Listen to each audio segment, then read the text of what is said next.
جو شمالی ویتنام تھا اس کو رشیا اور چائنا سپورٹ کر رہا تھا، اور اس جنگ میں امریکہ نے اپنے لاکھوں فوجی ویتنام میں بھجوا دیے. جو فوجی امریکہ کے مارے گئے ان کی تعداد 58,220 تھی. یہ لمبی جنگ چلی. پھر امریکہ نے جنگ کے پہلے 3 سالوں میں اعلان کیا کہ ہم تو جیت گئے ہیں، ہم تو کامیاب ہو گئے ہیں، ہم تو کامیاب ہو کر واپس جا رہے ہیں. لیکن جب لمبی جنگ چلی تو پھر امریکہ کو لینے کے دینے پڑ گئے. امریکن فوجیوں کے اتنے تابوت جہازوں میں بھر بھر کے واپس گئے کہ امریکہ کے اندر احتجاج شروع ہو گئے کہ جناب یہ کس قسم کی جنگ آپ نے چھیڑ دیا. روزانہ کی بنیاد پہ ہمارے لڑکے وہاں سے ان کی لاشیں واپس امریکہ میں آ رہی ہیں. یہ لڑائی کسی کام کی نہیں ہے. اور بہت پروٹیسٹ ہوا امریکہ کے اندر. 3 لاکھ سے زائد امریکی فوجی زخمی ہوئے تھے، جن میں سے بتایا جاتا ہے کہ زیادہ تر بہت بڑی تعداد میں معذور ہو گئے تھے، جو ساری زندگی کے لیے معذور ہو گئے تھے. تو ویتنام کی جو لڑائی تھی وہ امریکہ کے لیے ایک ڈراؤنا خواب تھی. اس وقت $150 ارب امریکہ کے لگ گئے تھے.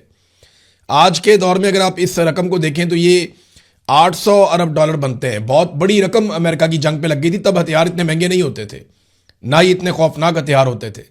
لیکن جو ہتھیار اس وقت اویلیبل تھے اس میں صدر جانسن کی فیملی نے بہت پیسہ کمایا، بلکہ وہ دوبارہ الیکشن بھی جیت گئے اور پھر انہوں نے اس جنگ کو طول دے دی. بہرحال بڑا لمبا عرصہ لگا اس جنگ سے امریکہ کو نکلنے میں، واپس آنے میں. تو یہ جو گلف آف ٹونکن میں ہوا تھا یہ اسی قسم کا آبنائے ہرمز میں بھی مجھے ہوتا ہوا دکھائی دے رہا ہے. بہت سارے ایکسپرٹس اس کے بارے میں بات کر رہے ہیں. کچھ ایکسپرٹس نے اس کے بارے میں کیا کہا یہ میں آپ کو پڑھ کے سنا دیتا ہوں کہ کچھ ایکسپرٹس اس کے بارے میں کیا کہہ رہے ہیں. وہ کہہ رہے ہیں جنگ کا ایک جواز بنایا جا رہا ہے. ٹرمپ نے امریکی بحریہ کو آبنائے ہرمز میں تجارتی جہازوں کی حفاظت کے ساتھ گزارنے کا حکم دیا ہے، جسے باقاعدہ نام دیا گیا ہے پروجیکٹ فریڈم کا. اب وہاں سے جب امریکی جہاز نکلوائیں گے بحری جہازوں کو اور جو تجارتی جہاز ہیں ان کو، تو ایران نے آبنائے ہرمز کے قریب لنگرانداز جہازوں کو فوری طور پہ یہ حکم بھی دے دیا ہے کہ یہاں سے ہٹ کے دور چلے جاؤ. اب ایران کا آرڈر بھی آ گیا کہ فوری طور پہ جتنے بھی جہاز یہاں پہ موجود ہیں، خاص طور پہ ریاض الخیمہ کے علاقے میں، وہ دبئی کی طرف چلے جائیں اور یہاں سے جتنا فاصلہ بڑھا سکتے ہیں بڑھا لیں.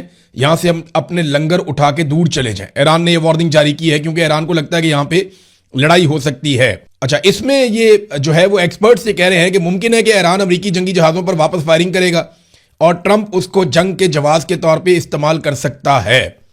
اب ایران نے جو کہا بحری جہازوں کو باقاعدہ جو وارننگ جاری کی، جو سنی گئی ہے کپتانوں کی جانب سے، یہ بتایا گیا مختلف جہازوں کے اور جو اطلاعات ملی ہیں ان میں ان کو جہازوں کو لگندازوں سے ہٹانے کی ہدایت کی گئی ہے. ہمارے کلائنٹ جہازوں نے تصدیق کی ہے کہ ریاض الخیمہ اور دیگر علاقوں میں جو قریب جہاز موجود ہیں انہیں یہ وارننگ دی گئی ہے کہ وہ فوری طور پہ، اور انہیں کال موصول ہوئی ہے، فوری طور پر لنگر اٹھانے اور اپنے جہازوں کو دبئی کی طرف لے جانے کا حکم دیا گیا ہے.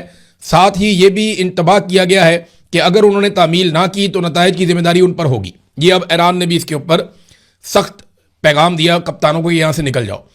اطلاعات یہ ہیں کہ امریکہ نے بہت سارے جہازوں کو قائل کر دیا ہے، بہت ساری کمپنیوں کو قائل کیا ہے کہ آپ ایک ساتھ نکلیں، ایران آپ سب کے اوپر اٹیک نہیں کر سکتا، ہم آپ کی فوجی مدد کریں گے، اور اس کے لیے بہت سارے ہتھیار ریجن میں پہلے سے موجود ہیں. تو کیا امریکہ اب ایک بڑی جنگ کی طرف جانے لگا ہے ایران کے ساتھ؟ آج کا دن بہت امپورٹنٹ ہے. آپ یہ ویلاگ 9-10 بجے کے قریب سن رہے ہیں تو یہ ڈیولپمنٹ کا ٹائم ہے. ہم دوسرے ویلاگ میں آپ کو بتا پائیں گے کہ ایکچولی یہاں پہ ہو کیا رہا ہے اور ہونے کیا جا رہا ہے. ایران نے اس پہ جو سٹیٹمنٹ جاری کیا ذرا وہ آپ دیکھ لیں. وال سٹریٹ جرنل کی ایک رپورٹ کے مطابق انہوں نے اس سارے معاملے سے جڑے ہوئے کچھ حکام کا نام لیے بغیر انہوں نے بتایا کہ حال ہی میں اعلان کردہ پروجیکٹ فریڈم میں آبنائے ہرمز سے گزرنے والے جہازوں کو امریکی بحری جہازوں کی طرف سے براہ راست تحفظ فراہم کرنے پر مشتمل یہ معاملہ اس طریقے کا نہیں ہے جیسے رپورٹ کیا جا رہا ہے یا جیسے ایران سمجھ رہا ہے. انہوں نے کہا جناب کہ یہ ممالک انشورنس کمپنیوں کے لیے اس متنازع سمندری رستے سے محفوظ گزرگاہ کو مربوط کرنے کا ایک فریم ورک ہے. اب یہ رپورٹ کچھ اور بتا رہی ہے. وہ یہ کہہ رہی ہے کہ یہ اس لیے نہیں ہے کہ یہاں سے امریکہ طاقت کے بلبوتے پہ نکالے گا. وہ یہ کہہ رہے ہیں امریکہ صرف گائیڈنس دے رہا ہے. لیکن ڈونلڈ ٹرمپ کا جو ٹویٹ ہے اس کو آپ جب پڑھیں تو آپ کو ایسا لگتا ہے کہ جیسے وہ طاقت کے بلبوتے پہ کام کرے گا، اور اس نے وارننگ بھی دی ہے. ایران نے آبنائے ہرمز میں کسی بھی امریکی فوجی کارروائی کے خلاف ڈونلڈ ٹرمپ کو خبردار کر دیا ہے. صدر ٹرمپ کے اس اعلان کے جواب میں کہ امریکہ آبنائے ہرمز سے تجارتی جہازوں کی رہنمائی کرنے کا ارادہ رکھتا ہے، ایک ایسا آپریشن جسے سینٹ کام گائیڈڈ میزائل ڈیزاسٹرز اور 15,000 فوجی اہلکاروں پر مشتمل بتایا جا رہا ہے. یعنی اس میں جو امریکن میزائلز ہیں وہ بھی استعمال ہوں گے. اس میں 15,000 امریکی مرینز ہیں, ان کو استعمال کیا جائے گا. ایک سینئر ایرانی عہدیدار نے ڈراپ سائٹ نیوز کو بتایا کہ ایران کی قیادت آبنائے ہرمز میں موجود حالات کو تبدیل کرنے کی کسی بھی کوشش کو مسترد کرتی ہے اور بھرپور جواب دے گی. ایرانی عہدیدار نے کہا کہ ٹرمپ کے اس اقدام کا بنیادی مقصد ایران کو تصادم کی طرف پہلا قدم اٹھانے پر اکسانا ہے. یہ وہی بات ہے جو ایکسپرٹس بھی کہہ رہے ہیں. نمبر 1, ڈونلڈ ٹرمپ نے کہا کہ ہماری جانب سے محاصرہ ختم, تمام جہازوں کو ہم انسانیت کی بنیاد پہ یہاں سے نکالنے والے ہیں, ہم جہازوں کی مدد کریں گے, ایران بیچ میں نہ آئے. یہ ہے جی سادی بات. دوسری جانب سے ایران نے جتنے جہاز آس پاس موجود تھے ان سب کو حکم دیا کہ آپ یہ ایریا فوراً چھوڑ دیں کیونکہ یہاں پہ کوئی شرارت ہونے والی ہے, اگر آپ یہاں پہ رکیں گے تو ذمہ دار آپ خود ہوں گے. تیسرا, جو ایکسپرٹس ہیں وہ یہ کہہ رہے ہیں کہ امریکہ کی کوشش ہے کہ ایران لڑائی میں پہل کرے اور اس کے بعد کوئی بڑی لڑائی کی جائے.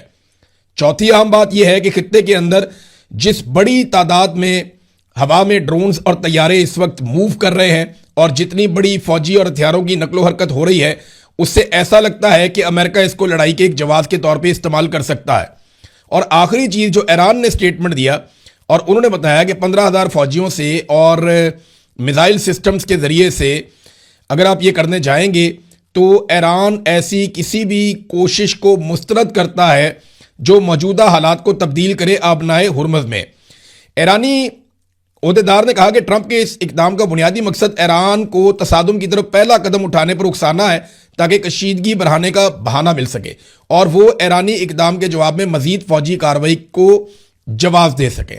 ہمارا حتمی موقف یہ ہے کہ کوئی بھی تجارتی جہاز جو پیشگی ہم آہنگی کے بغیر نامزد کردہ ممنوعہ رستوں سے گزرنے کی کوشش کرے گا اسے ایرانی فورسز کی طرف سے فوری طور پر روکا جائے گا. اگر امریکی فوجی جہازوں نے کوئی رد عمل دیا تو ایسے اقدامات کا ایران کی طرف سے فوری اور مساوی جواب دیا جائے گا. عہدیدار نے مزید کہا کہ امریکی فوجی جہاز راہداری کے علاقے سے بہت دور ہیں. اگر تجارتی جہازوں نے حرکت کرنے کی کوشش کی تو انہیں کسی بھی امریکی جہاز تک پہنچنے سے بہت پہلے ہی کارروائی کا نشانہ بنا لیا جائے گا. ٹرمپ نے مؤثر طریقے سے انہیں اپنے سیاسی کھیل میں سودے بازی کا اعلی کار بنا دیا ہے. یہ ہے ناظرین سچویشن. ایک طرف ڈونلڈ ٹرمپ کا اعلان, اس کے بعد ایران کا اعلان کہ کوئی بھی جہاز یہاں سے نہیں گزرے گا بلکہ یہاں سے دور چلے جائیں. پھر جو انٹرنیشنل رپورٹنگ ہوئی ہے اس میں یہ دعویٰ کیا گیا کہ یہ ویسا ہی کچھ لگتا ہے جیسا 1964 میں ہوا تھا ویتنام کے قریب, اور وہاں پہ بھی ایک چھوٹے سے تصادم کو بہانہ بنا کر ایک ایسی جنگ شروع کر دی گئی جو امریکہ کے لیے ڈراؤنا خواب بن گئی. تو کیا امریکہ یہاں پہ بھی اسی نوعیت کی ایک جنگ چھیڑنے جا رہا ہے جو کئی سالوں تک جاری رہ سکتی ہے؟ کیونکہ جنگ شروع کرنا تو آسان ہے, اسے ختم کرنا اتنا آسان نہیں ہوتا. وہاں پہ امریکہ کے جو ہے وہ بہت بڑی تعداد میں نہ صرف فوجیوں کا نقصان ہوا تھا, ساز و سامان کا نقصان ہوا تھا, بلکہ تاریخ میں وہ پہلی ایسی جنگ تھی جو امریکہ بری طرح ہار گیا تھا. ایک اور بھی چیز رپورٹ ہوئی ہے کہ ایک بڑا جہاز ہے, تجارتی جہاز, اور یہ برطانیہ سے خبر رپورٹ ہوئی اور اس میں دعویٰ کیا گیا کہ اس کے اوپر کچھ چھوٹی کشتیوں نے اٹیک کیا ہے اور اس کے اوپر فائرنگ بھی کی گئی ہے. یہ خبر بالکل ویسی خبر ہے جو 2 اگست 1964 کو امریکن میڈیا پہ چلی تھی اور ویسٹرن میڈیا پہ یہ خبر چلی تھی 2 اگست 1964 کو کہ چھوٹے جہازوں نے ایک بڑے جہاز کے اوپر اٹیک کیا اور وہاں پہ فائرنگ کا تبادلہ ہوا. بالکل ویسی خبر آج یہاں پہ بھی چھپی ہے کہ چھوٹی کشتیوں نے, چھوٹے جہازوں نے اٹیک کیا ایک تجارتی جہاز کے اوپر, لیکن کوئی نقصان بڑا رپورٹ نہیں ہوا. اب ان چیزوں کو بہانہ بنا کر اگر جنگ شروع کی جاتی ہے تو صورتحال کافی زیادہ بگڑ سکتی ہے. ناظرین, پاکستان نے پوری کوشش کی ہے کہ کچھ نہ کچھ کر کے یہ جنگ جو ہے وہ ختم ہو جائے. یہ جنگ آگے نہیں بڑھنی چاہیے کیونکہ پاکستان کی گورنمنٹ کے اوپر, پاکستان کی اسٹیبلشمنٹ کے اوپر بہت زیادہ دباؤ ہے. ایک تو دباؤ ان کے اوپر عرب ممالک کی جانب سے آئے گا اگر اب دوبارہ جنگ شروع ہوتی ہے کہ آپ کو ہمارے ساتھ کھڑا ہونا پڑے گا ایران کے مقابلے میں. اب یہ بہت بڑی دقت ہے, فوجی بہت بڑی تعداد میں پہنچا دیے گئے ہیں, باقاعدہ ایئر فورس کا ساز و سامان بھی پہنچ گیا ہے سعودی سرزمین کے اوپر. تو یہ ایک بڑا چیلنج پاکستان کے لیے رہے گا. دوسرا, پاکستان میں جو معیشت کا ایک بہت بڑا مسئلہ ہے اس کو کوئی اور ملک باہر سے بیٹھ کے حل نہیں کر سکتا کیونکہ وہ مستقل حل نہیں ہوگا. جو بھی آپ کو قرضہ دے گا وہ آپ کے اوپر بوجھ بنتا چلا جائے گا اور فیوچر میں آپ کو وہ بوجھ اتارنا پڑے گا. تو پاکستان بہت بری طرح پھنسا ہے. ہر حال میں ہمیں صرف سوٹ کرتی ہے تو جنگ بندی, اس کے علاوہ پاکستان کو اس ریجن میں کچھ بھی سوٹ نہیں کرتا. ناظرین کیونکہ یہ بریکنگ نیوز ہے, بڑی خبر ہے, میں باقی خبروں پہ آپ کو نیکسٹ وی لاگ میں آگاہ کروں گا, بلکہ ایک اسپیشل وی لاگ میں تیار کر رہا ہوں اور وہ سارے پاکستانیوں کو اس کے بارے میں جاننا چاہیے. ہر پاکستانی کو پتہ ہونا چاہیے کہ آئی پی پیز نے کس طریقے سے پاکستانیوں کا خون نچوڑا ہے, پاکستان کے ہر گھر پہ ڈاکہ پڑا ہے, پاکستان کے ہر شخص کی جیب کاٹی گئی ہے. پاکستان کے ہر آدمی کو پتہ ہونا چاہیے کہ کس جرنیل نے کیا کیا, کس سیاستدان نے کیا کیا, کس نے کتنی جیب کاٹی اور کس نے عوام کا خون نچوڑ کر اپنی اپنی جیب بھری. یہ آئی پی پیز کا پورا جو گورکھ دھندا ہے یہ کس طرح شروع ہوا اور کس طرح اپنے انجام کو پہنچے گا, یہ تمام چیزوں کے اوپر میں ایک بڑا تفصیلی وی لاگ بنا رہا ہوں. اس کے علاوہ 9 مئی کے حوالے سے, کیونکہ وہ دن آ رہا ہے, اس پہ بھی ہمیں بات کرنی ہے, تو ڈیفرنٹ ڈاکومنٹریز کے اوپر میں کام کر رہا ہوں. ساتھ ساتھ انشاءاللہ وہ تفصیلات آپ کو میں بتاؤں گا اپنے آنے والے وی لاگز میں. اب تک کے لیے اتنا ہی, اپنا خیال رکھیے گا, اپنے اس چینل کا بھی. اللہ حافظ.